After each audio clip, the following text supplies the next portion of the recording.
Tu, Doamne, îmi dai putere chiar și în clipe grele.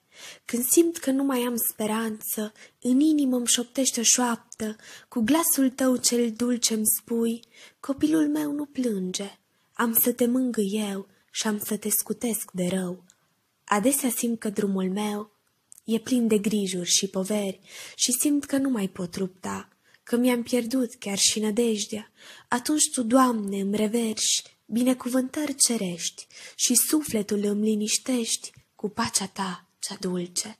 Când vrășmașul meu m-a îngenunchiat și inima mi-a întristat cu vorbe grele și povești, lucruri ce nu mă privesc, adesea eu mă întristez și cad răpuns sub cruce. Dar simt-o, Doamne, cum ulei din cerul Tău Tu îmi reverși un balsam plin de mângâieri, îmi vindec al meu suflet. Adesea am gânduri pustii, nu simt a Tale melodii și simt ispita că e grea, puteri nu am a înfrunta și firea mea se luptă greu și cere adesea dreptul său.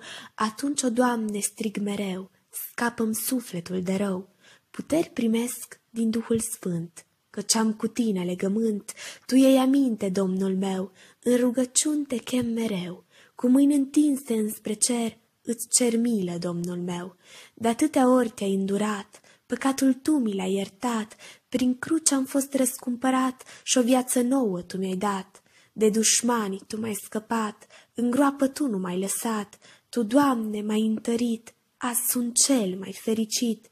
Te slăvesc și-ți mulțumesc, voia Ta vreau să împlinesc, ajută-mă să pot lupta, până când mă vei lua, cu Tine acolo în paradis, unde veșnic voi trăi, numai în prezența Ta, pe vecie îți voi cânta, glorie, aleluia, amin.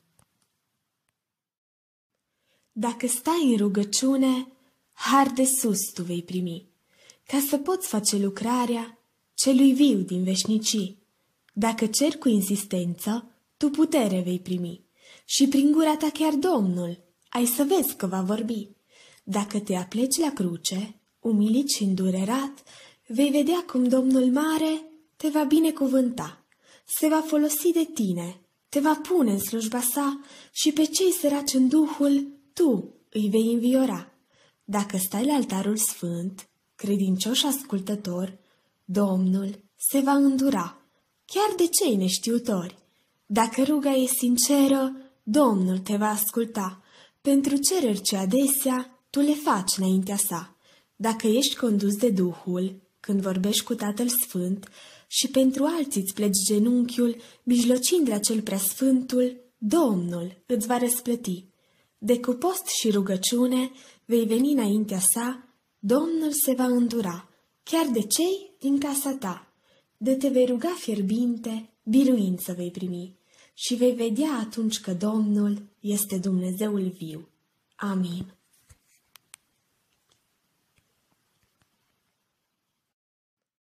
Te văd, Iisuse, răstignit, acolo pe o cruce, cu chipul tot schimonosit, cu sfântul Tău cel sânge.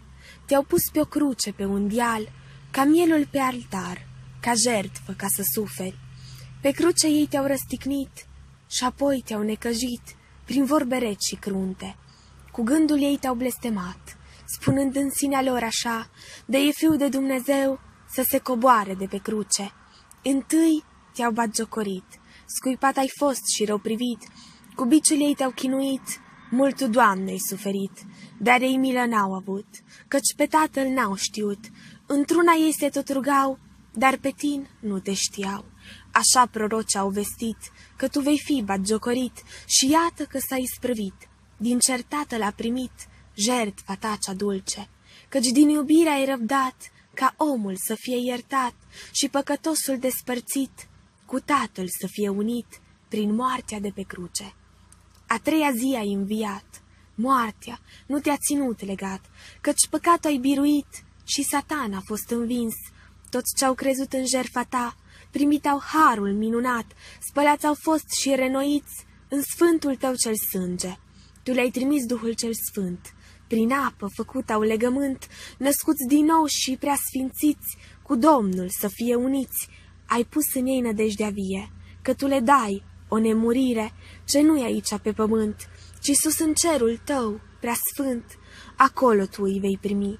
La masa ta îi vei pofti și le vei da cununa ta, pe cap ei o vor purta, în cer ei te-or preamări și pe tine te-or slăvi, vor cânta, te-or lăuda, că cei sunt mireasa ta. Amin. Te văd, Iisuse, răstignit.